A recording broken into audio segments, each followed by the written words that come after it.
I press the button and it should go plonk, plonk. Appuyez sur le bouton. Quand on va commencer. The red dot is on, Madalena is in, we're all here. Great! Hello everybody, welcome to the 22nd September 2014 SUMO community meeting. Live and direct from everywhere. Today's program is sponsored by the letters S and D and by the number 5. And we have an agenda we should go through, so why don't we just get in there? Unless somebody has very urgent announcements to make straight away, but I guess you don't. Okay. So, where are we? We don't have any previous action items, apparently. That's an interesting thing to notice, but we don't. So we can just jump straight into the SUMO development update. Awesome. Kadir. So we are still in the same sprint as last week. What we are doing primarily is working on the BuddyUp API, which Mike is mostly working on. And then we are also working on extending the Community Hub implementation. So there's some work that we are doing there to finish this up. Then, in our 25% time, there are a number of small things that we're working on.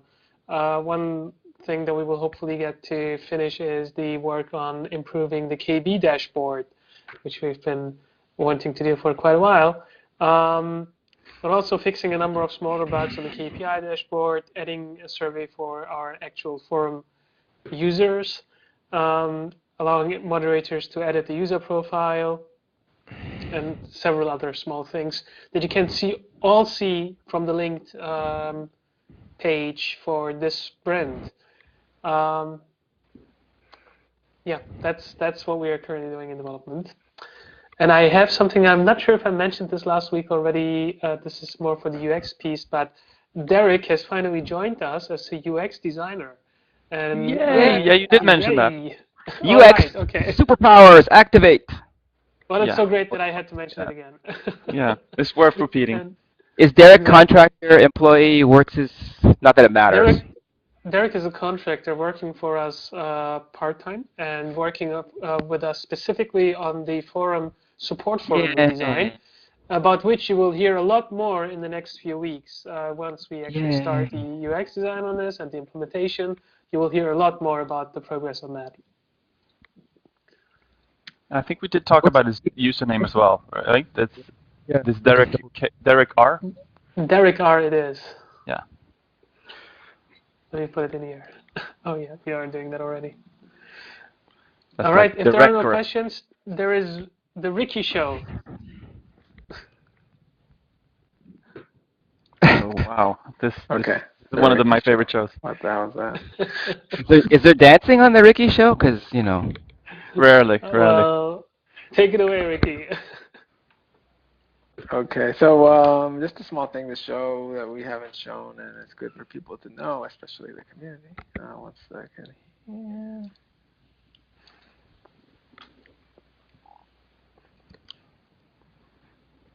Whoa. So traditionally, when there's spam on the forums, the moderators go, and I'm not going to delete anything here, but they delete the question, right? Or they, or if there's a spam reply answer, then they can delete the post. So what we've added now is a way to mark, instead of deleting, we mark it as spam. So we can mark here the question as spam, right? And or here under the answers, we can mark the answers as spam. And once you mark it as spam, you can, all the moderators can still see it, but anybody else won't see the spam content, but it's still in our system. So what we're hoping is this way we can gather a bunch of training data to eventually have an automatic spam detection system. And one of the things that you need to train these, robots or whatever, is to have a bunch of data on what is spam and what is not spam, so they can guess in the future, oh, this looks like spam or this doesn't look like spam. So and this was the first. Just so everyone understands, we already do have robots doing that kind of work. It's just a matter of training them, right? We have some some work That's that meant was as a done for joke, but input. it's awesome that we have that logic in the system. We have robots. I think that's We one of the have highlights. robots Anyway, sorry. everywhere. Hijacking. And the robots will tell IRC when something. No, that's and yeah, that's it. I have a stage here, and and there's spam here because I mean I replied it has to be spam, so you can mark it as spam, and then it changes color. So can anyone mark it as spam, or is it just admins and? So anybody with the right permission, which is mostly the moderators. So yeah. Okay. So here you can see, I can see that spam and it's like orange, but if I sign out, the spam is gone, see?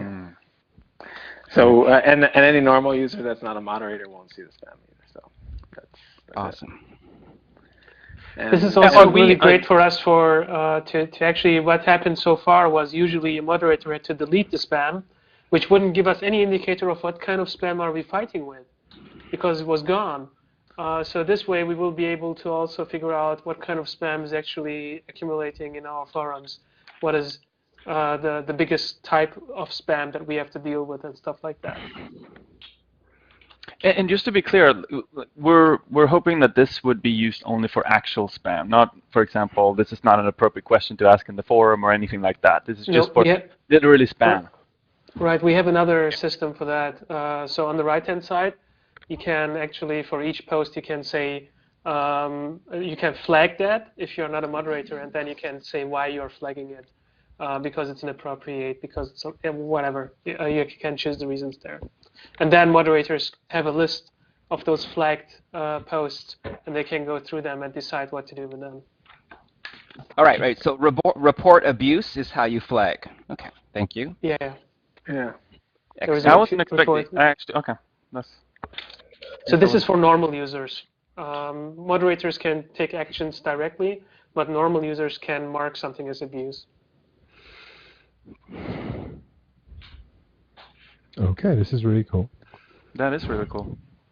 So yeah, I mean, and also in the past, like people would say, "Oh, there's a huge spam problem," but obviously all the spam was deleted, so we can't see like how huge it really was. Was it really 1 or 2? Was it 100? What was the problem? But now we have the actual, a trail of what happened, who marked it as spam, and what and all that. So that's good. In addition to this, we're working on BuddyUp and all that, but I think Kadir is going to talk about that. So.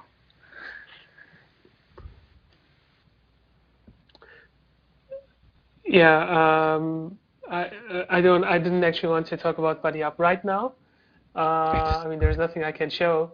But once you guys need to work on the handoffs in this show, I gotta say. Yeah, that's true. Okay, so here's Kadir. All right. So yeah, with BuddyUp, we will have a lot more to show actually from next week on once we have these UX designs ready. And it's very exciting, to be honest. I think it's a rethinking of the support forum with no constraints and no strings attached, like what we would usually do when we design something. We have all of the stuff in our head about how the support forum currently works, and we try to shrink it down to mobile. BuddyUp is more coming from the other direction of not thinking about the desktop experience and giving people what's perfect and best on the mobile device. So we will hopefully be able to make use of that, and I will be able to share some of that UX with you as soon as that is actually ready. And then Ricky can hand off to me, and we can actually really show that, hopefully. Okay, sounds really exciting. We're looking forward to next week then. Everybody make sure to tune in at the right time, at the right place. And we're moving on to the Firefox Desktop update. Unless we have any UX updates apart from Derek being on board. Nope. Okay, so Firefox Desktop time. All right. Last week we released Firefox 3202. That fixes another startup crash. We had known about it when we released 3201, but we didn't know how to fix it. So we put some fixes into 3201 to help us gather more information on how to fix this crash. We fixed it, and that's why we have a 3202. Hopefully we know more chem spills in 32. There are some other issues, but we're going to be fixing them in 33, so hopefully we won't need the chem spill anymore. Another update, Mac 10.9.5 came out last week. Apple has changed their app signing guidelines. It won't take any apps signed with V1 of the guidelines won't work unless the app is updated to V2. We're working on that, and that'll happen in version 34. Until then, we can get added to Apple's whitelist, so users can still install Firefox on Mac. But it takes about a week to get added to that whitelist once we submit a new version. So users running Mac are only getting Firefox 32 right now if they go download Firefox. And then after they install it, because 32 is already on the whitelist, after they install 32, they can update to 3202 and they'll be fine. Once we get added to the whitelist, we'll update that download. And that's it for desktop. Just muted for a second because there were loads of sirens here. I hope it's not for me. Now we have Firefox OS. All right. Not a whole lot of updates from me this week. The big update is that there was one issue with Connect A2 on the 1.3T devices, and that issue supposedly is fixed, and we're just waiting confirmation from the partners. And that's the only big update that we have. Still questions in the forums, mostly one-offs, and the devices are selling like hotcakes in India and in Bangladesh. So Actually, sell hotcakes in India and Bangladesh? No, never mind. Bad joke. Masala dosa. And now to complete the hat trick for Firefox, here's Roland. Hello, hello. I was away Wednesday to Friday. Can you hear me? And I enjoyed the wonderful Seattle area hospitality and saw Joni and Patrick briefly. We still have pesky CNN video casting bug to Chromecast, if anyone would like to help us with that. And we also still have an issue with random crashings that no one in the QA team can reproduce in Android 4.1. So I would love for someone to give us steps to reproduce and work on those things, and you can always contact me. I think that's it for Firefox for Android. What about Thunderbird? Yeah. Oh, Thunderbird. Right. Thank you, Tyler, for bringing up the OS X Apple. Bad Apple. I won't use swear words. We are working on it. I specifically volunteer Josiah1, is his nickname, is working on it since August, and I have no idea what the status of that is. We'll try to get an update for that for you next week on that. We might have the same issue that desktop Firefox has.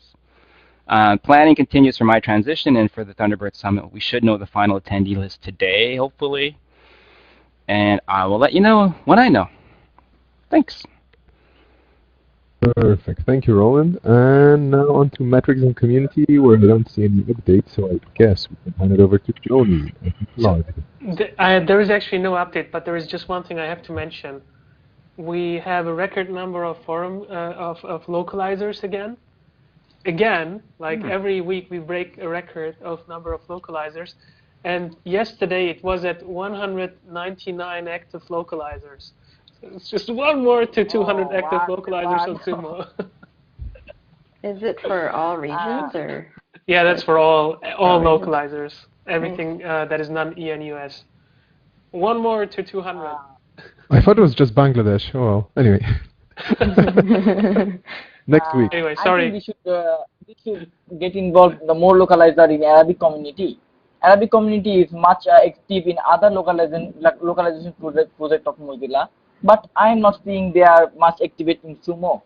So I think we should get involved them in SUMO also.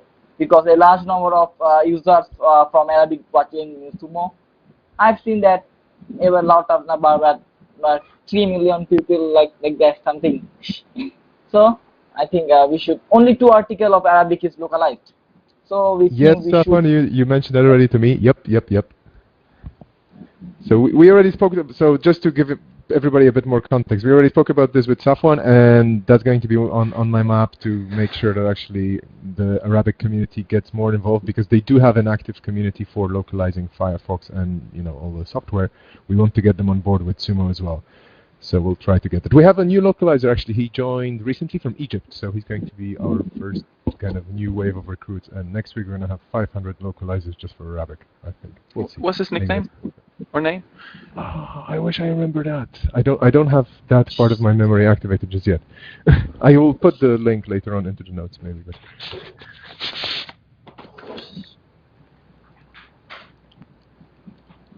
oh, it's Joni's time and the knowledge base. Thank you, Safwan, for the reminder. Joni. Hey everyone. So speaking of localizing, we have some new articles to localize that I posted last week. I mean, we have more articles than that, but these are the ones that we can prioritize. We also had a couple of crazy spikes for articles, and it looks like it's the What Happened to the Add-on Bar article and the Learn More About the Design of New Firefox article. So, and it looks like about 80% of the visits to these articles are coming from this page, which I put in the Etherpad, the What's New page on Mozilla.org. And as usual, I'm going to upload synonyms tonight, so go ahead and add them to the Etherpad if you think of any. Okay, and we're moving on to the growth team.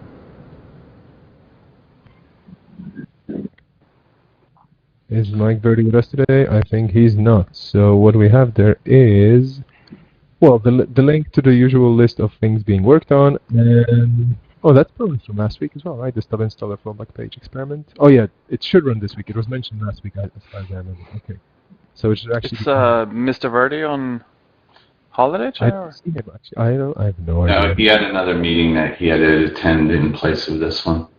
Oh, okay. I believe it might be a growth meeting. Oh, that would be ironic. Okay, for localization, which happens to be me. One thing about the Bangladesh community being still amazing. So they actually localized all 42 articles for WebMaker. And thank you for this so much. It's awesome, absolutely, and amazingly. And I just mentioned Joni's thing, Joni's note here again. And with more additional context here, Joni promised that she'll try to stick to up to 5 articles a week, so it's going to be manageable. So thank you very much, Joni, for that, because managing the bandwidth of all the people working on the localization is actually very important. And if we don't give them too much, they're going to be just happy to do what they're getting. So thank you very much for keeping this at reasonable levels. I'm just proposing one thing about that. We have started updating Firefox OS articles about 2.0. Okay, so I think that still there is no device coming in market about 2.0. So I think we should avail the articles which we update for 2.0 slowly for the localization, because still they are not much important. So I think 2 articles one a week is okay for Firefox OS.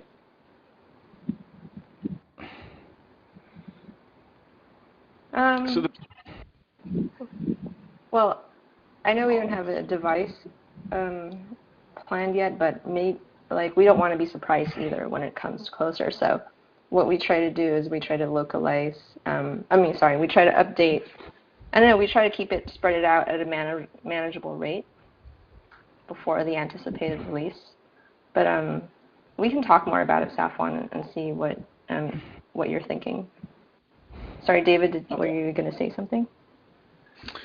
I don't know, actually. I was more thinking out loud that if there are probably some versions where we know that there's no plan to launch, and in those cases I'm thinking that we probably can afford a slower pace. The difficulty is in what you're saying, Joni. Like we can also get completely caught off guard because these things tend to happen kind of late in the game, and so it's a lot of uncertainty around not updating everything. So that's a risk that you would take if we decide to, or if a partner decides to launch. So I don't know what the answer is. I think that I'm leaning towards what Joni is saying here. That was my very long way of saying I don't know either. So Safwan, don't worry, we're going to figure something out between Joni, you and me, and we're going to make sure that actually the Bangladesh community gets things done properly at the proper pace. Worry not, we're going to talk about it soon. Actually, we have a meeting with the Bangladesh community right afterwards, so we're probably going to have quite a lot of discussion points on there as well. If anybody wants to join, jump into #Bangladesh on IRC, and we're going to be there. And now we're handing it over to Madalena for the support farm. Hello, I just realized I'm very dark. My background is like coming out of the woods. Anyway. Wow, that's Blair Witch Project. Yeah, I was going to say. Or a movie. Anyway, so we're having a SUMO day this Thursday. Where we're going to focus on Firefox Desktop questions, because we're not doing so great there. So everybody, please join us for SUMO Day on Thursday, where we're trying to answer all incoming questions for Firefox Desktop in 24 hours. Exciting. Myself and Rachel will be moderators for the day. So in case you have any questions, we'll be there on #Sumo. I do expect everybody also from Sumo staff to join us, because it's so exciting to answer questions, so please do. And yeah, more updates will be on the forums and blog posts about this. And so the goal is to answer all the questions within the last 24 hours. Is that what you said? Yes. Sorry, probably. All the incoming questions on Thursday, we want to answer them within 24 hours. So this is GMT 24 hours, like Thursday 000 GMT to 23:59. It's across the world. Doesn't matter. So I think we should activate our 48 hours for that if you want the time. I hate time zones. We should all be on Bangladesh time, right, Safwan? Exactly. Come on. Yeah. Like Madalena, we should all do it in the dark as well. Answer all the questions in the dark. Special bonus, answer them in the dark. Or at sunrise, if you wake up very early while drinking your tea, you can also answer some questions. They never stop. Your tea. Okay, great. And that's it. So there's going to be more details about this, right? I mean, I assume we're going to post, like you said, on the blog and the forum, so people will have all the links and all the necessary sources of information for that, which is cool. Contributors of the week. We have a nomination from Centurion. Thank you for listening in and dropping it in. So we have a nomination for Ashiko Raman Amit, and I assume he's the guy who actually organized the webmaker localization. Yeah. So thank you very much, Ashiko, for this really, really amazing work. And yeah, we're working on sending a few small things your way. That's it. Like Bangladesh is going to get. I mean, I shouldn't actually be mentioning it here because maybe somebody's listening from the customs. Never mind. So. Interesting thing about Ashiko Amit that he is the writer of the famous newspaper of Bangladesh. You know, he is the writer of famous newspaper in Bangladesh. Interesting thing about Ashiko Amit. So that's right.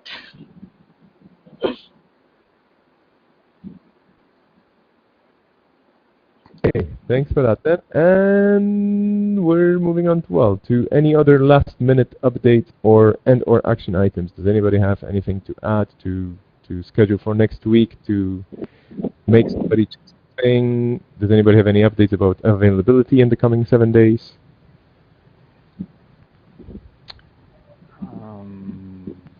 Nope, don't think so. If you don't have anything, you don't have to come up with something just because I said so. You know, you can just. Ralph and Michael are in training on Wednesday and Thursday. Very good. Just reading off of our team calendar, so that's an FYI for everyone. Okay, perfect. What is going on down there in the notes? I have no idea, but somebody's just pasting out of Skype stuff. I'm going to take care of that in a second. Anyway, so that's about it, I guess. No last minute calls. That's it. So thank you very, very much for this. I'm going to turn the recorder off right now if I can actually find it right. Oh yeah, here it is. And we'll see you next week, I hope. Ciao. Have a great week, guys. Awesome. Enjoy the week.